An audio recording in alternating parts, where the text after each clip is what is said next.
You're listening to Biztainment Weekly, with host Scott Janae, presented by Magazine Jukebox. Hey everyone, thanks so much for tuning in to another edition of Biztainment Weekly. I'm super excited about this show. I had a great time with Ian Frazier over at 757 Accelerate. He's connected right there at 757 Startup Studios. You can see the hat here. If you're watching, I'm wearing a hat that describes the fact that I was one of the original gangsters, the OG of 757 Startup Studios, and over there with Magazine Jukebox. So I had a great interview with him. He talked a lot about what they do and how it works and how you can be a part of it. And I'm certainly appreciative of you tuning in and listening. Now, a couple of things that I do want to mention is that we are actively growing our subscribers, and so I just ask that you click the button wherever it's at, somewhere here on the screen or in the link. If you can, please subscribe to our show, share our show with others. That'd be awesome. And lastly, I want to thank Magazine Jukebox for sponsoring this. It's really important to know that we are a digital magazine rack with for commercial spaces. And then lastly, we want to also thank Gather for giving us an awesome space to have our show. It's a great place to find community and connect with other business owners.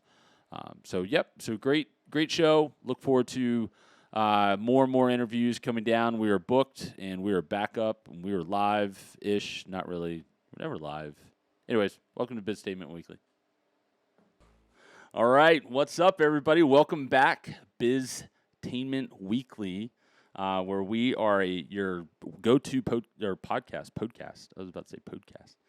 We are your go-to podcast for business and entertainment for the week. I'm super excited. We have a great guest here, but I want to introduce myself. I'm Scott Janae, your host, and we're sponsored by Magazine Jukebox, which is a digital magazine rack for commercial spaces, and we are in the awesome Gather Norfolk, which is a community workspace that multiple businesses can come together. So super excited to be here, introduce you to our guest. So I'm going to do that right meow. And I'm going to introduce you to Ian Frazier. Ian and we actually met a couple years ago, which is crazy. It's been a couple years. And Ian is the program manager of a nonprofit, as we were talking, for 757 Accelerate. And I'm definitely going to give you some time to talk about that because that's what you're here for. It's all about you. And so we're excited to have you, man. Thanks for being on the show. Of course. Thank you for inviting me. Well, we're paying you, so that works out. Yep. I wish there was more, but... I wish we had more. Okay, so super excited, but what we like to always do here is that we are going to be going into what is called LinkedIn Moments, and this is when we get to talk about something exciting going on LinkedIn. And on this, I am now taking the reins with this, and which I'm super excited about. And we are going to talk about multiple LinkedIn moments, but today we're only going to specifically talk about one. Which is our friends over at OpenKey, and they are they're an app that you can see in hotels, which is really, really neat, and they can control so much from opening the room to ordering room service, you name it, they can do it. But they had a huge announcement, and I understand what this is all about because we just recently had a big announcement over at Magazine Jukebox. But their big announcement, and I'm just going to read it word for word here, is that we're excited to announce that Adam Thomas as our new Chief Operating Officer. As COO, Adam will focus on improving operational efficiencies and strengthen relationships with our partners and clients. Welcome to the team, Adam. Congratulations, Adam. I reached out to him on LinkedIn, congratulated him, and I like where it says we strengthen relationships with our partners. We are trying to get Magazine Jukebox in there to be a partner. Why not, right? It's a perfect fit. We integrate. Okay, but it's not about me, and it's not all about Adam. But Adam, congratulations, man. Super excited for you. And congratulations, OpenKey. We know how difficult it is to go around and try to find the right fit and the right person, so good job, and congratulations. All right, and now is the time that we've all been waiting for, or at least you've been waiting for patiently, which we appreciate. And I've been anxiously waiting for a couple weeks since you signed on. Okay. Sorry to leave you longing. Yeah, well, Don't ever do it again. You'll see what happens. Okay, so we're going to talk about 757 Accelerate, but I want to give you a second here. Can you give us some of your social media shout-outs so that way people know how to find you? Yes. So the best way to find me is on LinkedIn. Just search. You can either search 757 Accelerate, 757 Angels. I'm listed under the company. Awesome. And also you can probably find him directly as Ian Frazier. Ian Frazier. Mm-hmm. And Ian, The only other famous Ian, well, I'm not saying I'm famous, but the most you're pretty famous famous. Ian Frazier is a writer. So don't Google me. Go to All right. LinkedIn. Well, maybe people should Google you. The They got to know who they're getting goal in is- business with, right? By the time I retire, I want my name to be above the fold. before Understood. him. Understood. So we'll see. Well, it is Ian Frazier, and to spell that out is Frazier, correct? Correct. Mhm. All right. And then for those who are listening, also for 757 Accelerate, you can find their website at www.757accelerate.org, correct? Mhm. And Accelerate is spelled Accelerate. All right. Well, awesome, man. So thanks so much for being here on the show, and we're good. All Thanks so right. much. We'll talk to Do you it. later. Okay.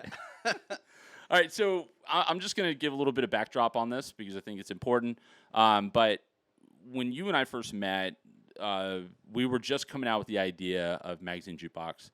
And to be perfectly honest, I remember like having that conversation with you and then being told like, hey, you're in, congratulations. And they gave us space over at 757 Startup Studios. But you were wearing multiple hats at that time, correct? Like you guys didn't have Hunter, you didn't have some others. So you were kind of you're juggling both, like 757 Startup, you had 757 Accelerate. So do me a favor and just kind of take me back even further than that. How long have you been with them? Were you there from the inception? And if you weren't from inception, when did you pick up? And also, what's the ride been like up to now? Yeah. So 757 Accelerate officially started in 2017. I didn't have an actual program until 2018, but 2017 is when Monique Adams, the executive director of 757 Angels, Hey, Monique. found Evans McMillian and convinced her to Hey, start Evans. running to start running 757 Accelerate. There was a whole process that I'm less aware of because I wasn't there yet, but finding funding.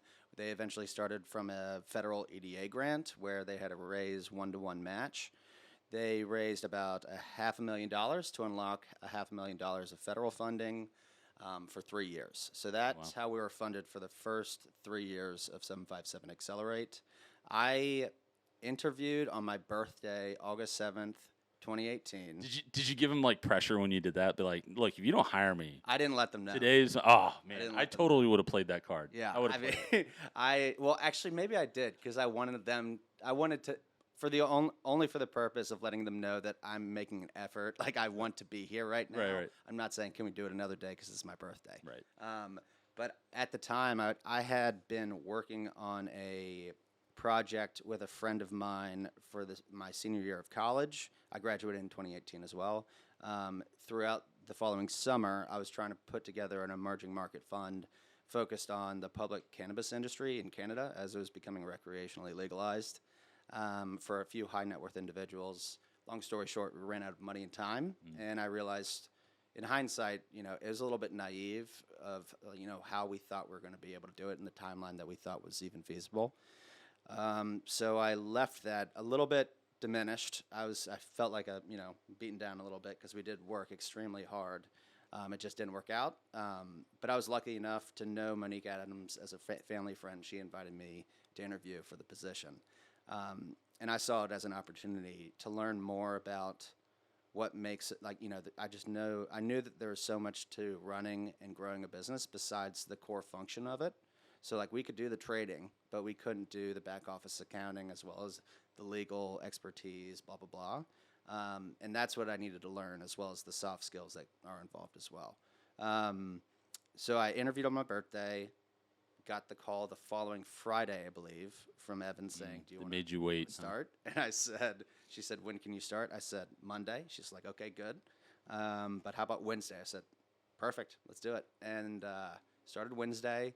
And then the following Monday was the first ever cohort in 2018. So I was not involved with the recruiting of that cohort, but it was very much hit the ground running. I felt like a phony for a while because, who am I to tell these companies, how should they be running their business when they have sometimes decades of expertise. And I was lucky enough to have Evans, who was, she hadn't done anything like that before either. She had a long, successful career in the legal field, but she hadn't started a company. She, hasn't worked in the tech space ever.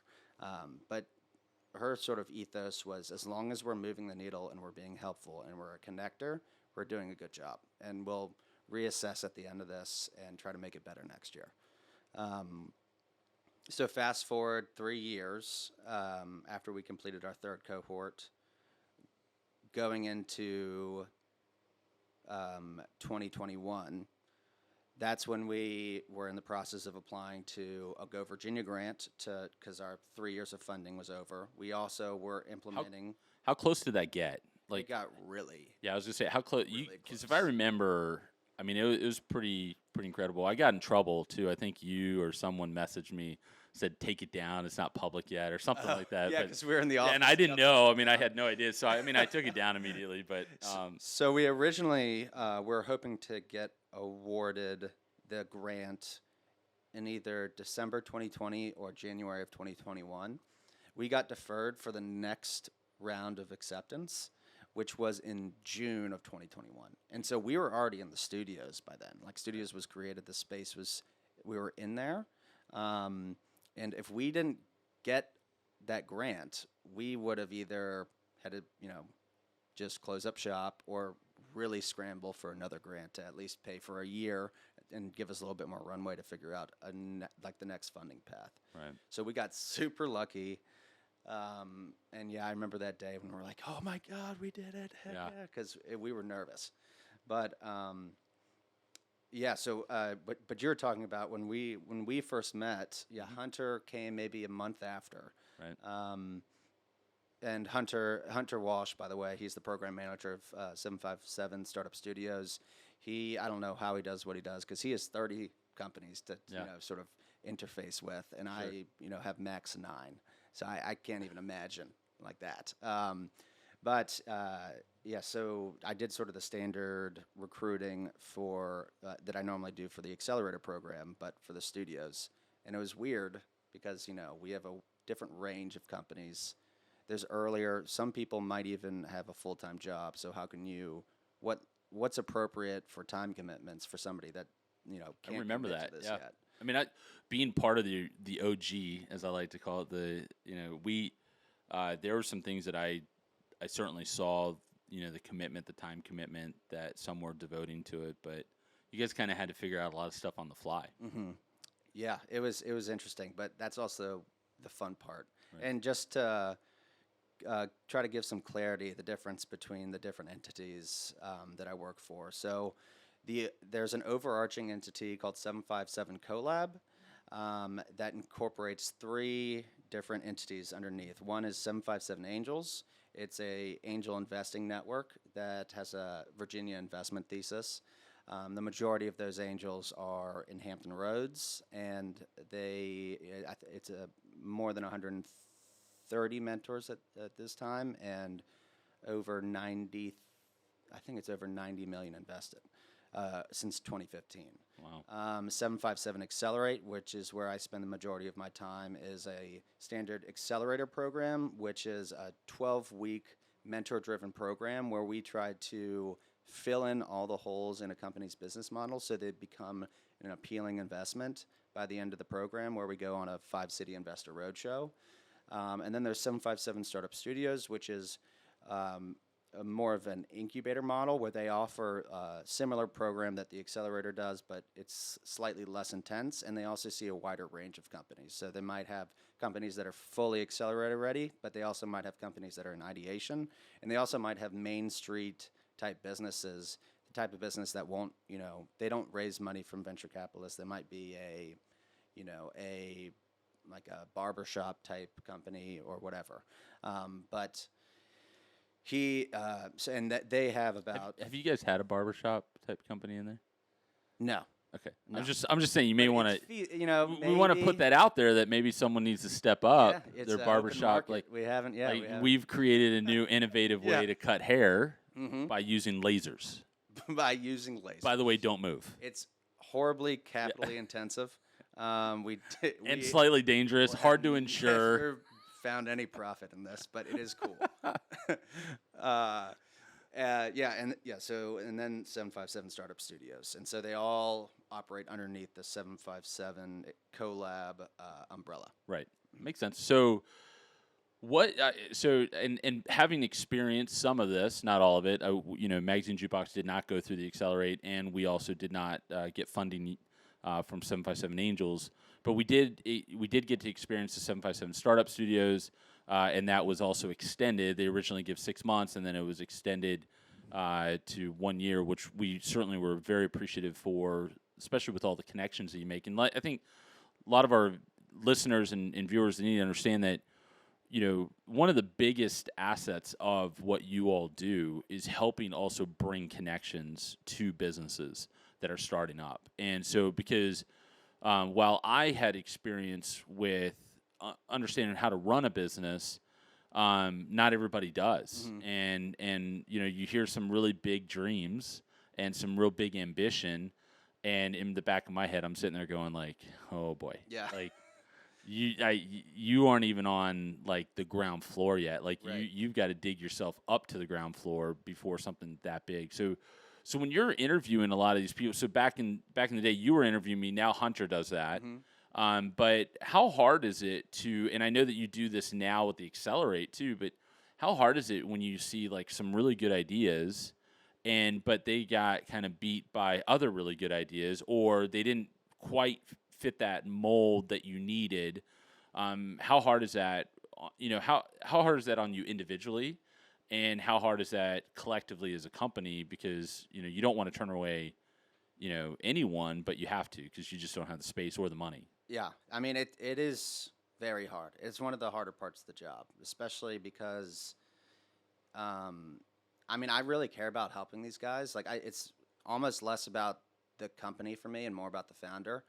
I really love the relationships that develop over the course of that 12-week period, because it's super hard. And it's not only hard because of the business, but then you have life stuff that happens, like somebody dies, somebody's going through a divorce, like whatever. It's the sum of all things that makes it so freaking difficult. Yeah. But then, you see in these interviews, if you make it to a certain level, like you could be a very compelling company, and we're not saying that you're not. It gets to a point where which company can we help the most, and weigh that with what is the most compelling company. And it's a soft science. It's not a hard science. And so when we have to say, hey, I'm sorry you didn't make it this year. We want to recommend you look here, here, and here.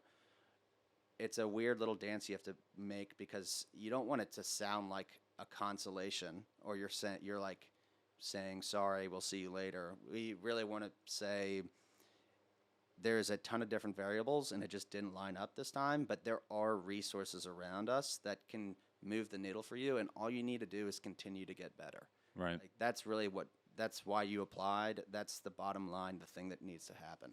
But it depends on the founder on how it's received, to be honest. Sure. Yeah. I remember, I don't think I ever applied for Accelerate. I know I applied for Angels, but I think maybe walk through, because there's some confusion there. And I remember when I was in it, and then you guys announced who you brought into your next cohort, I guess is what you would call it. And I remember receiving my phone was just blown up with text messages like, I can't believe you didn't get in. And I just said, what? I didn't apply. And so, but there's this idea that, hey, you get in the studios, therefore you're a shoo-in to get into the Accelerator, get with the Angels. And that's not the case. And it shouldn't be the case, right? Like 757 Studios is really super infant to see if your idea even can get some sticky substance to it, right? Yeah. And then Accelerate is there to really help someone who has. Now, at what stage would you say an Accelerate best fits for a business? Is that before MVP, or you need an MVP, kind of moving forward? And I know that everything's a little different. So to our listeners and viewers, nothing that he's saying here is the exact science, like you said. So I want to make sure I'm really clear that he's not telling you exactly what you need to do, but these are some of the things that you look at and that you take into consideration, correct? Right. Okay. Yep. And So, yeah. so go ahead, sorry. So, so that confusion of the sequencing of the different resources, we do deliver, our delivery of the different resources is, they were created to create a continuum of support for innovation in Hampton Roads in Virginia. But it is, lost in translation that sometimes it's not like we take you from, 0 all the way to 1. And because of the nature of each level, like it becomes less and less likely that every single person that is in the studios gets through all the resources. And then in terms of stage for accelerators, the Accelerate specifically, we do like to see at minimum an MVP because a lot of the value that we can provide is in pricing. It's in customer connections. It's in who do you need to hire next? Like, can you do that before or after your next raise? And so we need at least an MVP that gets a little bit hairy when it comes to healthcare or medical devices because a lot of times they have to go through a longer FDA roadmap. So it varies depending on industry, but typically for any B2B or B2C type company, we need at least an MVP. Do you find that tricky or probably I would probably say a little bit of fun, but maybe difficult too? Is that you have all these, in theory, you have all these new businesses that have not existed, or they're creating a better version of something that exists. Mm-hmm. But I would say probably the vast majority is be something that doesn't exist. Mm-hmm. So how do you even start to create that roadmap for them when there is no road for them to follow? And so, like you were just saying, so they have to get FDA approval, but then you may get a company that comes in that you start going down this path, oh, you need to get FDA approval, and then come to find out, oh, no, you don't. Yeah, we have to. So what's that like? What's that experience like when you don't have a road, but you've got to help them create a roadmap? What's that experience like for you? That's like among my favorite things about my job is trying to solve a problem where there is zero answer that is readily available. And the go-to-market strategy, a lot of times you need to go after the simplest thing first. Something that you can show, hey, we now have revenue. We now have validated a product market fit, even if it's a niche, smaller part of the market than you eventually want to attack. It gives enough credibility to raise money and meet the next credibility tier that you have to. And in it, that question mark on which route the company should go exists in every decision. And you know this, but that nuance to uncertainty is everywhere. Right. And so what I have to do is just you have to follow a line of logic to a certain point, and then you have to test it as fast as possible. If that logic proves true, then you continue to build out that strategy. If it's not, then you figured out where that logic went wrong. You create a new trail, test that, and I think that's one of the things I found for the most successful founders is they are able to create a path that makes sense very quickly, and they also test it very quickly, and they're not emotionally attached to this path if that thing didn't work. They're just ready to find the thing that does. Yeah, which brings its own difficulty, because you're asking someone to raise up a baby and then say, yeah, need you to ditch that baby, and we've got to raise a core function. Yeah. It's right, more like how do we get this in the hands of customers as quickly as possible. Yeah, there are people in the studios right now that I hear from time to time, and they're pretty adamant about their way and how they want to do things. And my response or my advice to them is I get that it's personal, but you've got to not really take it personal, and you've got to understand that a no is just as powerful as a yes, and it's got to give you some redirection, and it's okay too to say you don't think that they're right, and you have to continue on your path, and I argue that because it's like, with your guys' experience and ongoing experience, and then the advisors that you bring in, I'm assuming are very high level advisors as well that are giving their advice on how things should go. And by the way, those are conflicting pieces of advice sometimes. Right. It's Yeah. like, I mean, I have so much sympathy for founders because you're constantly trying to find the line between ambitious and unrealistic. Right. And you have to make Love it. anybody, like every customer, every investor, believe that this is ambitious, not unrealistic. Right. And sometimes it's purely in your delivery. It's not at all in what you're doing. It's how you frame the story that you're trying to sell to people. Yeah. So okay, so let's fast forward a little bit. So someone graduates your Accelerate, right? What can they expect? Or what are they hoping for at that point? They're hoping pretty much everybody is raising some type of round. It's not. It's more common than not for a company that graduates from 757 Accelerate to raise money about 6 months after, and that's pretty standard nationally. Then at the point of the actual investor roadshow at the very end of the program.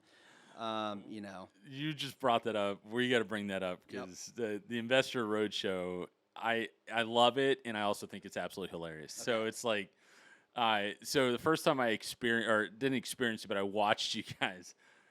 You guys need to take a before and after picture on the same day. I've decided that you've got to do that because by the time you guys are done on this roadshow, your before picture is like high energy and you look refreshed and ready to go. And then the last day of the roadshow, you guys look like you've been like sleeping in a tent outside. Like not bad, not disheveled or anything, but just like you're tired, you're exhausted. Like it's been long nights. And I experienced one of my first pitches, like live pitches or whatever, and that thing started at like 6 p.m., which I thought was, now looking back, that was crazy.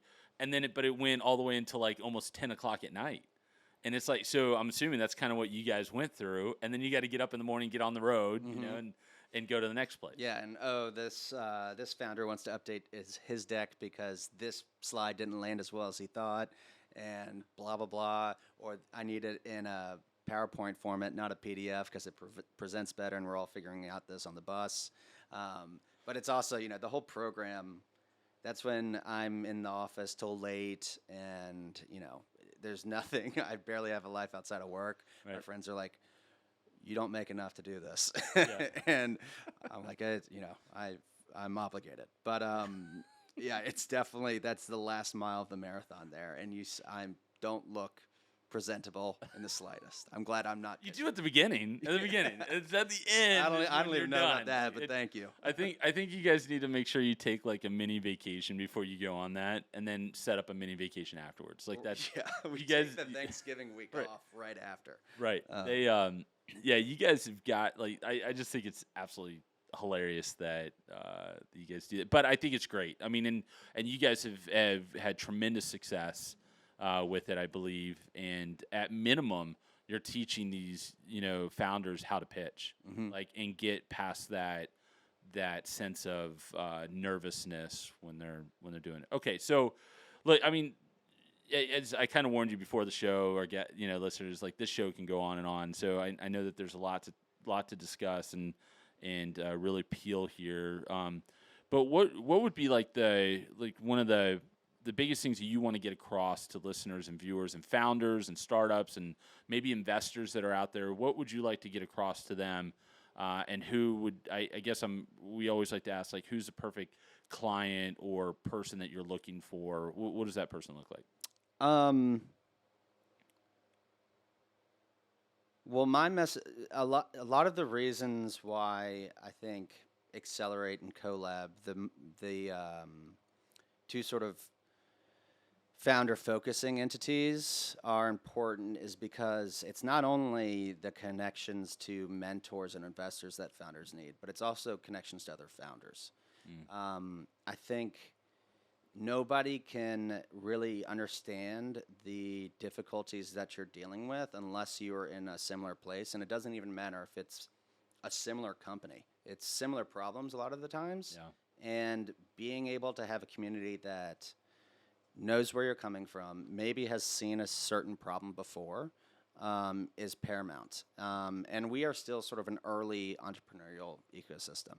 Like best case scenario, we have a few very successful companies that come out of here and then stay here and then lean in for the community, because it really that is what determines, I think, a mature entrepreneurial ecosystem. Is you have this Hall of Fame list of successful serial founders that are also giving back to the founders that are just earlier in the path than them. Right. So I guess the message I want to get out is it's even if you think you're an early staged company, try to look a little bit behind you and try to bring up somebody that's just behind you, because at the earliest stage, you get told no, you get told you're crazy, you get told don't quit your day job. And to be honest, sometimes that's true. Right. But also, sometimes you just need somebody to tell you, this is an amazing idea. You should talk to this person, and this person. And please call me whenever you want to talk through anything. Yeah. Because at the end of the day, you're the one that's actually growing this business. No mentor or advisor can tell you from point A to point Z what you need to do. It's like you take slivers of information, synthesize it, and you're the only one that can do what you're trying to do. Right. So just being that person of support for somebody else might be the only thing that turns this ecosystem from a budding one to a mature, flourishing one. Yeah, I love it, man. And you're absolutely right. And I want to say thank you, because I know I've seen you lean in and help companies that are in the studios, and I'm sure elsewhere. Yeah. And just know that it doesn't go unnoticed, and we really appreciate it. Well, I appreciate that. Very kind of you to say that. And they, I love that. Don't quit your day job, because I just want to, like, us founders are like, this is my day job. Like, what do you mean don't quit it? Yeah. I can't not quit this. I'm too invested in it. So, okay. Well, look, man, thank you so much. So much information. We're going to have to bring you back, because we just don't have enough time, and the attention span of most people are not going to carry on a 3-hour podcast unless my name was Joe. I can't probably. I don't know if I could even say his name on a podcast, because I'd get. You need to have Elon Musk and start smoking weed. There you go. That's right. the Yeah, secret. that's something that I've never done, and but if he brings $1 billion to the table, money talks. Yeah. So I'm just kidding. Okay, so look, great show, but now is the time that we like to do what is called Pick Your Poison. Okay. There's a little bit of fun here. So I have no idea what these cards are. Sure. Those of us who are just listening and not watching, I have 2 cards in my hands, and they say poison card. And on the side, you have 2 different statements, and you have to pick which one would you rather do over the other. And then usually it unravels some kind of explanation. So, all right, you ready for this? All right, let's see it. Okay. No, you don't get to see it. I just get to read it. Okay. I'll let you choose which one. No. Nope. I'm going to say both. Okay. And you got to pick which one would you rather. All right. Okay? All right. Here we go. So only be able to take ice cold showers. You surf, so you could probably endure that. I bet you this one. This one's great. Always answer honestly when people ask you how you're doing. For sure, the former. Are you kidding me? Cold shower. Do you know how miserable I'd be around? Oh my God. If I was truthful all the time man. about how I'm doing? Yeah, how are you doing? Well, I just had to deny 38 people from how getting in. much time do you have? Yeah. That's awesome. I think I would pick the cold shower, just because I think what you're getting at is there's a lot of weight that you hold on your shoulders, and not everybody needs to know what that weight is. So I mean, I'm working on positive self-talk. That doesn't come naturally to me. Which is surprising, because I've always enjoyed talking to you. You've always been very positive and uplifting. So I appreciate that. Hopefully that's not sarcasm. Well, you also do that while rejecting me every time, so it's fine. Look, Ian Frazier from 757 Accelerate over in Norfolk at 400 Granby, right? First floor, suite 115. There it is. And if you are a founder or startup or thinking about starting up a company, you have an idea, maybe reach out to you guys and see what kind of pathway they could be put on. And also, to be clear, that while you do look for people here locally, you do also look abroad, right? Like I shouldn't say broad, but you look across the country, and I have seen people in the 757 studios from all over the country, which is really exciting. And then also, just last thing, and I think this is important, but if people do get into the 757 Accelerate, they also get some financial help, correct? Yes, we give. Sorry, that's very important. Thank you. We give $20K of non-dilutive capital, meaning just grant funding, to each of the companies that get into our cohort. And also, I want to say 757 Startup Studios applications are open currently, Awesome. as well as 757 Angels, both of which are for a November sort of start. Gotcha. The November membership meeting and a November start for 757 Startup Studios. Awesome. I remember those days. Those are Yep. exciting. So we will make sure we mention those, and we'll put those all over social media, and I'm sure our marketing team will put it across the screen or something where to go for the website for those watching. So, Ian, thank you very much, sir. You've been great, and I think that about rounds us out. So thank everybody for tuning in to Biztainment Weekly. We thank our guests, we thank Gather, we thank Magazine Jukebox for sponsoring this and putting it all together financially for us. And we're looking forward to seeing you next time. So make sure you tune in next week.